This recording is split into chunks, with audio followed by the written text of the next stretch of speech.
Assalamualaikum teman-teman, balik lagi sama gua Joe. Apa kabar kalian semua? Semoga kalian semua yang menonton video ini diberikan kesehatan, lancarkan rezeki, dan selalu dimudahkan urusan-urusannya, dan selalu diberikan perlindungan dari segala mara bahaya di dunia ini. Oke, balik lagi di House Horror, dimana di segmen ini gua akan nyeritain kisah-kisah horor kalian yang mungkin aja nih kejadian sama gua. Jadi di House Horror kali ini nih ada cerita dari seseorang yang namanya itu Ama, asal dari Cirebon. Dan berawal dari cerita inilah Ama nih, yang dulunya ya bisa dibilang kayak manusia normal biasa lah, sekarang jadi bisa ngeliat mereka yang seharusnya nggak bisa kita lihat. Jadi awal mulanya itu ada nih, waktu Ama itu kalau nggak salah masih kecil, masih kelas, kalau nggak salah kelas 4 SD kalau nggak salah ya. Nah dia ini punya tetangga. Nah suatu hari tetangganya ini bertingkah nggak kayak biasanya. Setelah Ama datang ke rumahnya dan nyari tahu kenapa sih sosok tetangganya ini bisa bertingkah di luar kebiasaan, disinilah rahasianya. Penasaran? Tonton video ini terus. Bagi kalian yang pengen berbagi cerita lewat channel ini, kalian bisa kirimkan cerita kalian ke email di bawah ini ya. Udah ya, nggak usah lama-lama lagi. Udah siap? Mode horor aktif.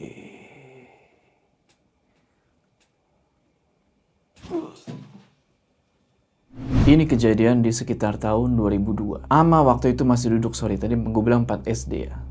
Dia waktu itu masih kelas 2 SD. Waktu itu dia sama keluarganya ngontrak nih di salah satu perumahan di Cirebon. Hari itu di rumah cuma ada Ama sama ayahnya. Ibu sama adiknya ini lagi pergi ke rumah neneknya. Dan baru pulang itu ya beberapa hari kemudian. Soalnya rumah neneknya ini ada di salah satu kota di Jawa Tengah lah. Nah, malam harinya nih, pas Ama sama ayahnya lagi santai-santai lah kan, tiba-tiba lampu itu mati. Ternyata malam itu lagi ada pemadaman di seluruh perumahan dan wilayah-wilayah sekitarnya itu. Entahlah mungkin ada perbaikan atau apa. Cuma yang jadi masalah, tanpa ada pemberitahuan sebelumnya. Kaget lah mereka tuh kan. Ya udahlah, 10 menit setelah pemadaman itu masih aman-aman aja nih. Masih baik-baik aja. Tapi tiba-tiba itu pintu rumah ada yang ngetok kencang banget. Tok tok tok tok. Assalamualaikum Pak. Dibukalah itu pintu kan. Set. Ternyata itu Pak Heru, tetangganya Ama. Cuma di situ Pak Heru tuh udah kayak orang yang ketakutan. Nafasnya udah ngos-ngosan, mukanya pucet sambil bawa petromak tuh. Akhirnya ayahnya Ama nyoba buat tenangin dulu tuh Pak Heru. Dan setelah tenang, baru Pak Heru bilang, Pak Vin, tolong itu si Santi anaknya Bu Mita kesurupan. Tolong Pak, kasihan Bu Mita. Sedikit informasi ya, ayahnya Ama yang namanya Pak Afin ini emang dulunya itu suka ngebantuin orang-orang yang kena masalah, ya masalah gaib lah, kayak kesurupan, ketempelan, segala macam. Akhirnya Pak Afin izin nih buat pergi ke rumahnya Bu Mita dan minta Pak Heru buat nemenin Ama di rumah. Tapi di situ Ama nolak. Dia maksa buat ikut sama ayahnya. Ya akhirnya dibolehin lah tuh. Terus si Ama digendong tuh sama Pak Heru. Mereka bertiga pergi ke rumahnya Bu Mita. Pas keluar rumah nih, di luar rumah itu bener-bener gelap. Sumber cahaya itu cuma dari bulan sama senter yang mereka bawa, malah petromak yang Pak Heru bawa tuh. Tapi mereka jalan terus nih menuju ke rumahnya Bu Mita. Anehnya, selama di perjalanan mereka ngerasa kok malam itu hawanya bener-bener beda. Dinginnya tuh dingin banget dan angin tuh berhembus dari mana-mana, dari depan, dari belakang, dari samping. Pokoknya bener-bener beda malam itu. Dinginnya itu sampai nusuk tulang. Belum pernah sedingin itu sebelumnya. Sampai di rumahnya Bu Mita, ternyata di situ udah ada beberapa orang yang ya mungkin penasaran juga ya sama apa yang udah terjadi sama anaknya Bu Mita. Masuk ke dalam rumah. Di situ Bu Mita lagi nangis-nangis tuh, nangis. Ternyata anaknya Bu Mita, yaitu yang namanya Santi, lagi dikunci di dalam kamar. Soalnya Santi ini ngamuk-ngamuk, ngelempar barang-barang di sekitaran dia. Belum sempet Pak Afin nanya gimana awal mula kejadian, Bu Mita langsung tuh nyeritain semuanya dari awal. Jadi gini, 3 hari sebelum kejadian kesurupan ini, Bu Mita sebenarnya udah ngerasa ada yang aneh nih sama anaknya. Karena nih, anaknya si Santi ini sebelumnya nggak doyan makan sayur. Sekalipun dia saat ini lagi nyusuin anaknya yang berumur 3 bulan. Harusnya makan sayur lah walaupun dikit kan supaya buat nutrisi kan, nutrisi ke anaknya juga. Sedikit info ya. Tadi udah bilang kalau Santi ini punya anak 3 bulan. Ya, jadi emang Santi ini udah nikah dan punya anak umur 3 bulan. Dan suaminya ini kerja di luar kota dan baru pulang itu 4 bulan sekali. Nah, waktu itu Bu Mita kaget bukan main ngelihat Santi ini makan sayur di kulkas. Tapi makannya itu udah kayak orang kesetanan. Wow. Setahu Bu Mita, ini anak gua dari kecil nggak pernah makan sayur. Kok tahu-tahu hari ini makan sayur kayak orang kesetanan? Nggak masuk akal. Cuma di situ Bu Mita masih positive thinking nih. Mungkin si Santi ini ya pengen nyoba buat mulai makan sayur lah. Tapi tetap aneh. Hari-hari berikutnya, lagi-lagi sikap si Santi ini aneh banget. Bu Mita jadi sering banget tuh ngedenger Santi ini ngomong sama orang di kamarnya. Tapi pas dicek ke dalam kamarnya, gak ada siapa-siapa. Sorenya, pas Bu Mita lagi di dapur nih, lagi mau masak ceritanya. Beliau ngedenger nih, cucunya nangis. Anaknya Santi nangis nih. Sontak beliau teriak dong ke si Santi tuh. Santi, itu si Dede nangis. Mungkin dia lapar, nak. Tangan ibu kotor, lagi masak di dapur. Tapi gak ada jawaban dari Santi. Bu Mita teriak lagi lah, manggilin anaknya itu kan. Nah, pas lagi masak gini kan, dari sudut mata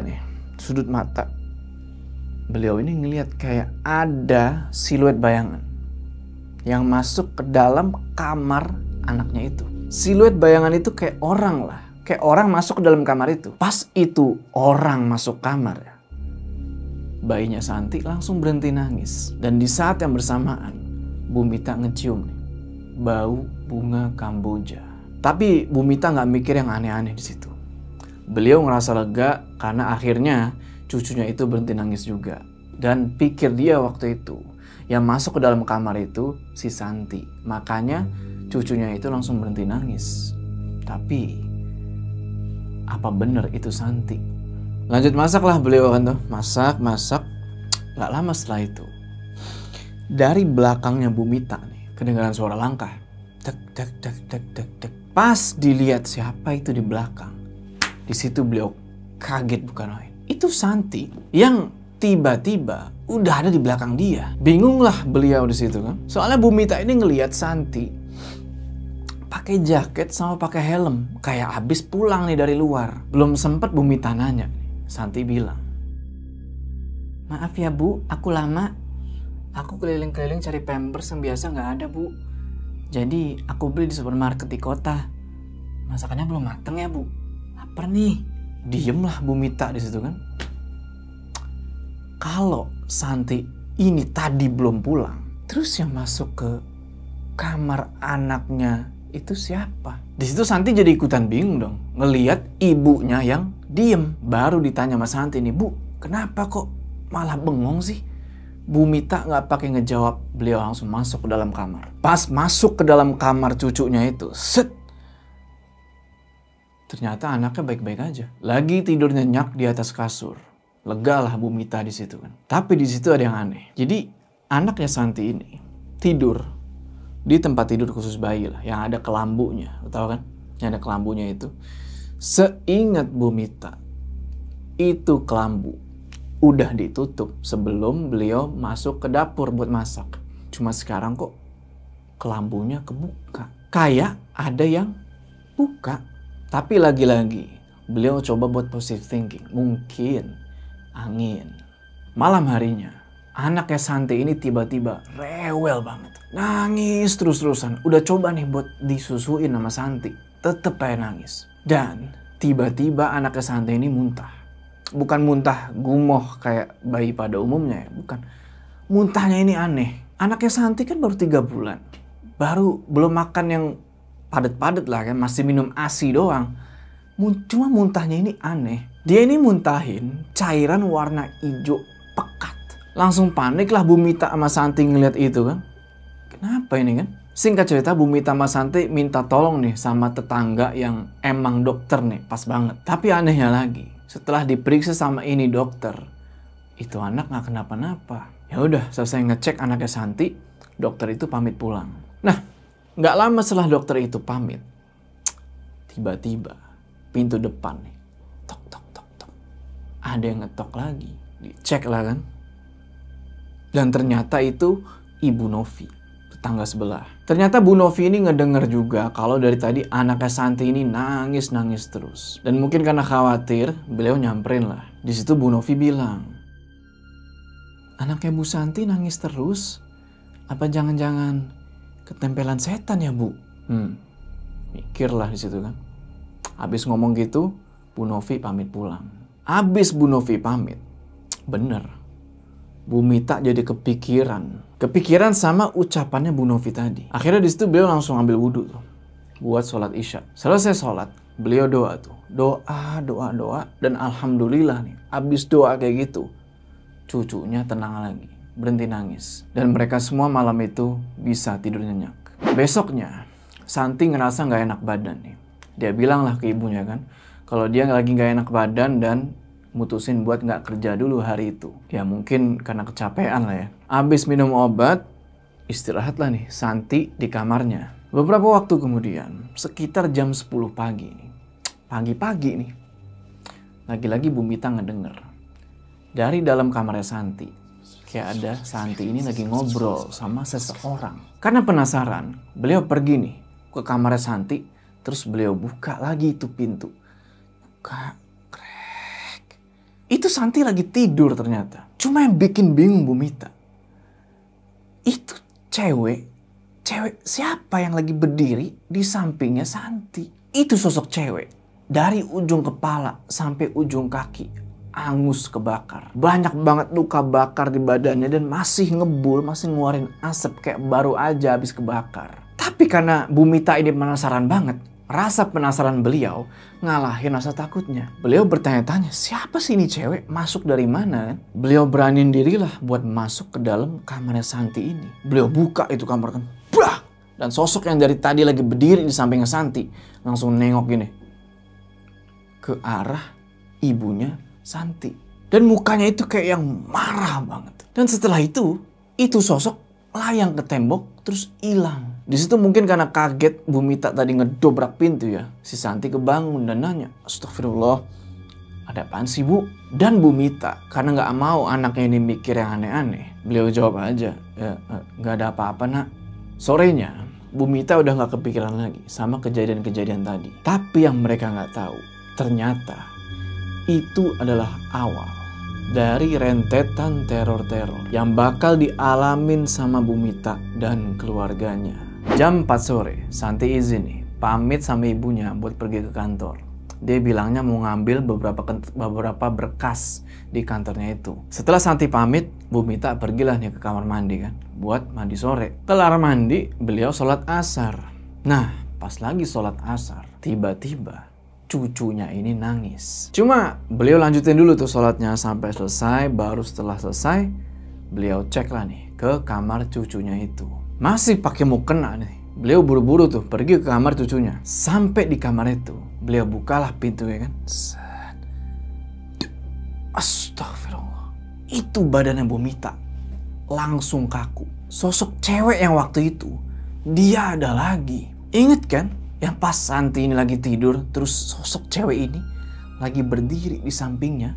Di situ Bu Mita ngeberaniin diri nih buat nanya ke sosok itu. Kamu siapa? Mau apa kamu sama cucu saya? Itu perempuan cuma diem. Posisi ngebelakangin Bu Mita. Bu Mita sebenarnya udah gemeteran parah di situ, tapi beliau ngeberaniin diri buat ngedeketin cucunya sambil terus tuh baca doa dalam hati. Jalan pelan-pelan tuh sampai deket kasur. Posisi cewek itu masih sama. Pas beliau berhasil ngangkat cucunya itu dari atas kasur, tiba-tiba itu tangannya Bu Mita digenggam sama cewek itu. Refleks Bu Mita langsung teriak di situ. Dan sambil gendong anaknya dia lari keluar kamar. Sekilas beliau melihat tangan sosok itu gosong, melepuh, dan baunya itu busuk. Gak lama azan maghrib berkumandang nih. agak sedikit lega. Beliau ngedengar azan. Habis itu Bu Mita coba buat ngehubungin anaknya. Tapi kok ya nggak ada jawaban. Beliau rebahin lah cucunya itu di kamarnya. Bukan di kamarnya Santi lagi ya, takutnya sosok itu datang lagi kan. Di kamarnya Bu Mita, direbahin lah tuh. Habis itu beliau buru-buru ambil wudhu. Singkat cerita, sholatlah beliau nih kan. Allahu Akbar. Baru rakaat pertama nih, udah kedengaran suara. Assalamualaikum. Bu Mita kenal suara itu. Itu suaranya Santi. Beliau terusin tuh sholat. Beliau dalam sholatnya ya sekilas ngeliat lah Santi masuk ke dalam kamar terus ngegendong anaknya itu kan. Abis sholat, Bu Mita nyamperin Santi nih yang lagi ada di dekat pintu belakang sambil masih ngegendong anaknya tuh. Di situ Santi bilang, Bu, itu ada tamu, Bu. Sudah pulang, Nak? Ibu telepon kok nggak diangkat? Bu, itu ada tamu, Bu. Santi ngomong gitu sambil nunjuk ke arah jendela belakang rumah. Bu Mita yang penasaran akhirnya pergilah ke pintu belakang tuh kan buat ngelihat siapa sih yang dibilang tamu ini. Tapi pas beliau buka itu pintu belakang, nggak ada siapa-siapa. Di situ Bu Mita bilang, Nggak ada siapa-siapa, Nak. Lagian belakang rumah kita ini kan sawah. Belum pernah ada tamu yang datang dari pintu belakang. Loh, tadi ada yang ngucapin salam kok, Bu. Suaranya dari arah pintu belakang. Mungkin kamu salah dengar. Ayo, sholat maghrib dulu. baru beberapa langkah Bu Mita nih jalan dari arah jendela pintu belakang itu, Santi tiba-tiba bilang lagi, Tuh kan bener, ada tamu di belakang, Bu. Dia ngucap salam. Masa ibu nggak dengar? Lagi-lagi penasaran lah. Bu Mita balik lagi, jalan lagi ke pintu belakang itu. Dan di situ perasaan beliau mulai nggak enak. Kali ini beliau nggak buka pintunya, tapi beliau intip dari lubang kunci. Dan deg-degan setengah mati di situ kan. Beliau intip nih, intip, tet. Di situ Bu Mita nggak ngelihat apa-apa kecuali warna merah. Nggak tahu merah ini apa. Nggak lama, warna merah ini gerak menjauh dari pintu. Dan di situ baru ketahuan apa sebenarnya warna merah ini. Itu mata. Kenapa merah? Karena mata itu berwarna merah darah. Lemeslah beliau di situ kan, masih dalam keadaan ngintip nih. Nggak tahu kenapa beliau nggak bisa berhenti ngelihat itu. Nggak lama, itu mata copot. Dan baru di situ beliau teriak. Bu Mita langsung tarik itu tangannya Santi buat keluar rumah, buat minta tolong ke tetangga. Tapi pas ditarik tangannya, Santi ini malah ketawa dan bilang, Jangan berisik, anakku lagi tidur. Makin-makinlah Bu Mita di situ kan. Spontan beliau ambil cucunya itu dari Santi yang lagi kesurupan. Pas anaknya diambil, Santi langsung ngeliat Bu Mita pakai tatapan yang marah gitu.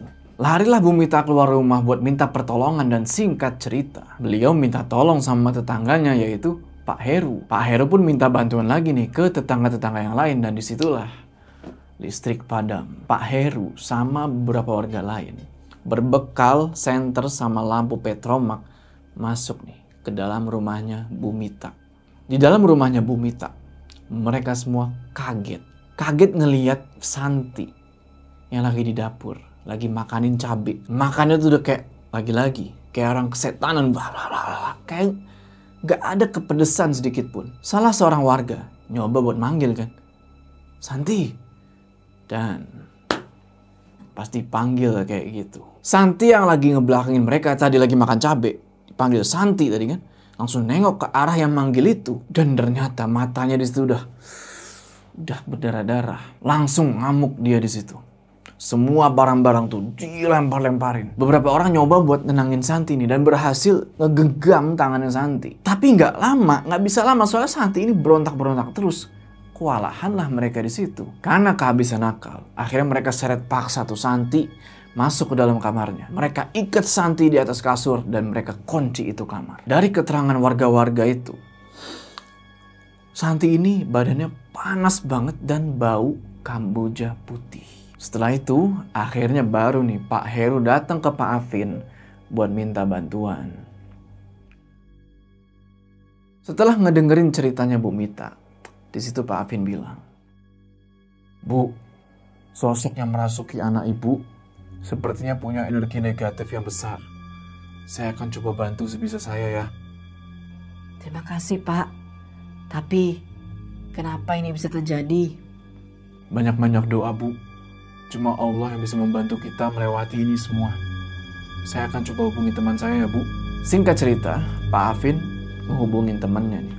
Sebut aja namanya Pak Rianto. Untungnya ketika Pak Afin minta tolong untuk datang, Pak Rianto ini bisa buat datang. Dan beliau baru sampai di rumahnya Bu Mita itu sekitar jam 7 kurang. Baru Bu Mita mau ceritain nih kronologinya gimana, Pak Rianto ini bilang, "Saya sudah tahu apa yang terjadi dengan anak ibu. Bantu doa, Bu. Minta semua orang yang ada di sini buat ikut doa dan baca Subhanallah, Walhamdulillah, Wala ilaha illallah, Allahu Akbar."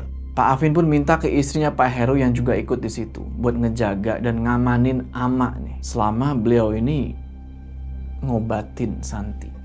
Pak Afin, Pak Rianti, Pak Heru sama beberapa warga pergi nih ke kamarnya Santi. Dan pas mereka buka itu pintu kamarnya, bets, itu kamar udah kayak pakai AC 5 biji, dingin banget sampai nusuk ke tulang. Sembari doa tuh kan, masuklah mereka nih. Set.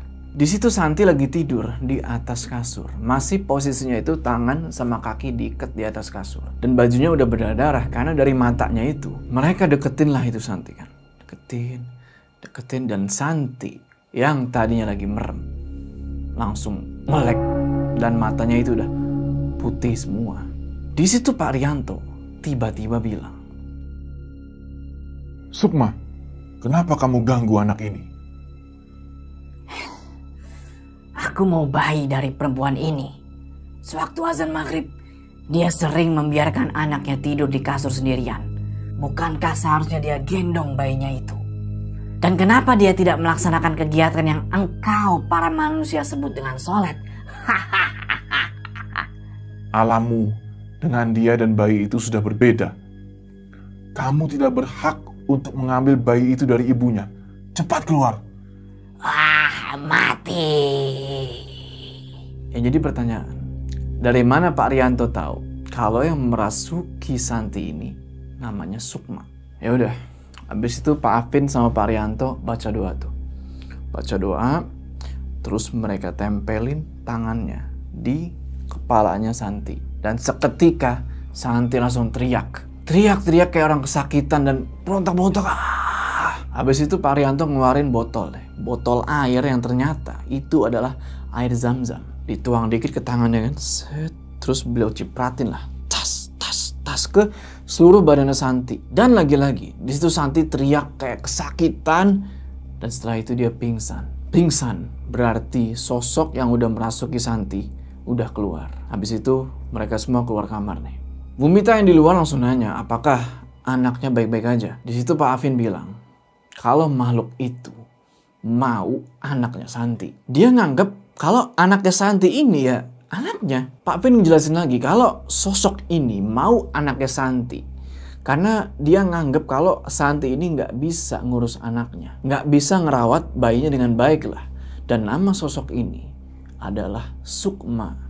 Di situ Pak Afin terus cerita nih tentang siapa sosok Sukma ini. Jadi Sukma ini ketika masih hidup, bisa dibilang dia ini suka dapat perlakuan yang gak adil lah dari orang-orang di sekitarnya. Pernah suatu waktu dia ini, maaf ya, disetubuhi paksa dalam posisi mengandung ya, secara paksa sama adik dari suaminya. Pada saat kejadian itu, suaminya ini lagi kerja keluar kota, jadi dia gak tahu. Mertuanya yang tahu sama kejadian itu malah ngebela anaknya, bukan ngebela Sukma. Dan karena si Sukma ini berasal dari sebuah panti asuhan di sebuah desa, sedangkan suaminya ini adalah anak dari seseorang yang terpandang gitulah bisa dibilang ya. Alhasil sebenarnya Sukma ini dibenci sama mertuanya sedari awal. Sukma juga difitnah tuh sana sini, dibilang kalau anak yang dikandungnya itu anak haram lah, bukan anak dari suaminya segala macam. Pada akhirnya suaminya Sukma ini kemakan sama fitnah-fitnah itu. Dan si Sukma diusirlah dari rumahnya dalam keadaan hamil besar. Tragisnya nih, sewaktu dia mau ngelaporin adik suaminya itu ke polisi, di perjalanan menuju ke kantor polisi nih, disitulah dia meninggal. Meninggal karena semenjak itu dendam dan rasa sakit yang dirasain sama Sukma disalahgunain sama orang-orang yang gak bertanggung jawab. Dalam hal ini, dukun. Makanya sekarang wujud Sukma ini jadi serem dan energi negatifnya ini bener-bener kuat. Setelah ngejelasin kayak gitu, Pak Afin sama Pak Rianto izin buat sholat. Singkat cerita, selesai sholat, tiba-tiba prang, kedengaran suara kayak kaca pecah dari kamarnya Santi. Sontak semuanya pada pergi tuh ke kamar Santi. Dan pas pintu kamar itu dibuka, Santi udah gak ada di kasur lagi ternyata. Iketan di tangan sama kakinya itu udah lepas. Sekarang dia ini lagi merayap di tembok. Dan yang gak kalah ngeri, sekarang matanya itu udah hitam semua. Kulitnya juga ikut menghitam kayak abis kebakar. Bu Mita langsung histeris lalu situ, teriak-teriak, nangis-nangis tuh melihat anaknya kayak begitu. Pak Afin langsung astagfirullah. Beliau minta semuanya yang ada di situ doa pokoknya. Pak Rianto pun coba buat komunikasi lagi sama sosok itu. Sukma, lepaskan Santi dan anaknya. Atau kamu yang saya bakar atas izin Allah. Jangan campuri urusanku. Aku bisa bantu kamu balas dendam sama orang yang sudah menyantet istrimu sampai mati. Astagfirullah. Jangan coba-coba buat perjanjian denganku, Sukma. Abis itu Pak Afin sama Pak Rianto zikir tuh pakai tasbih yang mereka bawa. Zikir dan tiba-tiba Santi ini jatuh. Yang tadinya lagi merayap di dinding kayak gini. Dia jatuh. Terus menjerit kesakitan. Guling-gulingan di lantai sambil teriak-teriak, panas, panas. Bu, ibu, tolong bu, panas, panas. Suruh mereka pergi dari rumah bu, sakit bu, tolong. Jangan percaya dengan tipu muslihat setan Bu Mita. Jangan putus doa untuk keselamatan anak dan cucu ibu. Pak Rianto terus siram lagi tuh air zam-zam. Tas ke mukanya Santi. Dan tiba-tiba ada 2 atau 3 lampu di rumah itu meledak. Keadaan makin mencekam di situ. Dan sekarang kecium bau daging kebakar sama bau Kamboja putih. Di ruang tamu, Ama yang tadi dijagain sama istrinya Pak Heru, kita sebut aja namanya Bu Reno ya, yang kita kira bakal aman, ternyata kita salah. Bu Reno di situ tiba-tiba ketawa-ketawa dan ngegenggam tangannya Ama ini kenceng banget sampai-sampai dia ini nangis kesakitan. Tapi karena ketakutan, warga-warga itu malah ngejauh, bukannya nolongin. Kecuali Pak Afin sama Pak Rianto. Mereka berdua langsung nyamperin Ama tuh ke ruang tamu. Pas mereka berdua jalan ke ruang tamu, itu meja-meja sama kursi gerak sendiri seakan-akan ngalangin mereka berdua nih supaya nggak ke ruang tamu. Sekarang 2 bahunya Ama ini dipegang sama Bu Reno yang lagi kerasukan. Cuma bedanya sekarang Ama nggak takut. Dia udah nggak nangis lagi. Dia juga samar-samar ngedenger bisikan dari telinga sebelah kanan. Pokoknya kalau nggak salah bisikan itu bilang, jangan takut. Allah selalu ada untuk melindungi hambanya. Jangan putus berdoa. Ngedengar bisikan itu, Ama ngerasa benar-benar tenang. Dan beberapa menit kemudian, kedengeran lagi suara laki-laki berat. Yang nggak tahu itu dari mana asalnya, cuma suara ini mirip banget sama suara yang tadi ngebisikin Ama. Suara itu bilang, jangan berani kau sakiti cucuku. Lepaskan tangan kotormu itu dan jangan kamu ganggu orang-orang yang ada di sini lagi. Ayah dari anak ini yang sudah mengusikku, akan aku beri anak ini pelajaran. Sosok yang ngerasukin Bu Reno mau nyakitin Ama pakai vas bunga, jadi pengen digeprak gitu lah. Semua orang langsung histeris tuh ngelihat. Dan lagi-lagi kedengaran suara, Kau telah mengambil keputusan yang salah. Sebelum vas bunga itu sempet digeprakin ke Ama, Bu Reno tiba-tiba teriak kesakitan sambil megang-megang kepalanya tuh. Dan vas bunga itu jatuh ke lantai, pecah. Bu Reno teriak-teriak tuh, sakit, panas. Pak Rianto di situ bilang, Pergilah Sukma. Jangan kamu ganggu siapapun lagi. Maafkan dan ikhlaskan apa yang sudah terjadi padamu. Biarkan Allah yang balas perbuatan mereka. Sakit. Ampun. Abis itu Bu Reno langsung jatuh ke lantai itu. Dah, lemes gitu lah kan, sambil muntahin cairan warna hijau kecampur sama merah kayak darah. Dan gak lama beliau pingsan, tandanya sosok itu udah pergi. Setelah itu beberapa ibu-ibu yang ikut hadir di situ berusaha buat nyadarin Bu Reno dan ngasih beliau air zam-zam dari Pak Rianto. Habis itu Pak Rianto minta beberapa orang warga buat mindahin Santi balik ke dalam kasur. Yang selanjutnya Pak Afin sama Pak Rianto baca doa lagi. Habis itu beliau minta sama Bu Mita buat ngusapin air zam-zam ke seluruh badannya Santi. Habis diusapin air zam-zam itu, gak lama Santi ini sadar. Dan dia langsung muntah-muntah tuh. Muntahnya merah. Dan ada sedikit bercak putih, gak tahu apaan itu. Setelah itu dia langsung peluk tuh ibunya tuh sambil nangis-nangis. Bu, Santi takut bu. Kali ini udah beneran Santi. Gak lama kemudian keadaan bisa dibilang ya udah kondusif lah. Gak lupa Bu Mita sama Santi bilang terima kasih lah sama warga-warga yang udah mau nolongin. Terutama ke Pak Afin sama Pak Rianto. Untuk saat ini sosok yang bernama Sukma itu udah gak ngeganggu keluarganya Bu Mita sama Santi lagi. Tapi yang jadi pertanyaan, akankah dia kembali? Oh iya, ingat kan sewaktu anaknya Santi ini sempat muntah-muntah gitu ya, kayak gumoh gitu tapi bukan gumoh, yang keluar cairan hijau. Kata Pak Rianto, kenapa anaknya Santi bisa muntah cairan hijau itu?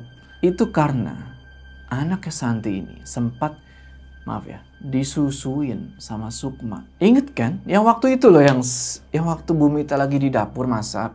Terus dari sudut matanya dia ngeliat kok kayak ada yang masuk ke dalam kamarnya yang beliau kira itu Santi, ternyata bukan. Kenapa beliau bisa mikir itu Santi awalnya? Soalnya pas sosok itu masuk ke dalam kamar, anaknya langsung diem. Cuma yang nggak biasa, pas sosok itu masuk kamar, tiba-tiba kecium bau bunga kamboja putih. Dan ternyata setelah dijelasin sama Pak Rianto tuh, itu adalah Sukma. Dan kenapa anaknya Santi langsung diem begitu Sukma ini masuk ke dalam kamar itu? Ya karena tadi, karena lagi disusuin sama si Sukma ini. Oke teman-teman, gimana tuh dari ceritanya? Tulis pendapat kalian di kolom komentar ya. Cerita ini sungguh ngeri sih. Gue kalau ada di posisi Bu Mita ya, gimana ya?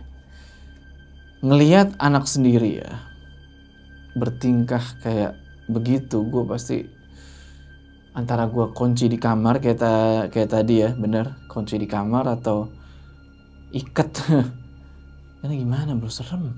Palingan ya gimana ya, gue doain lah biar ini siapapun yang merasuki keluar lah gitu. Oke, sebelum kita berpisah, jangan lupa kalian like video ini, dan bagi yang belum subscribe, ayo subscribe sekarang ke channel ini supaya kalian gak ketinggalan cerita-cerita horor selanjutnya. Gue Joe, sampai ketemu di cerita selanjutnya.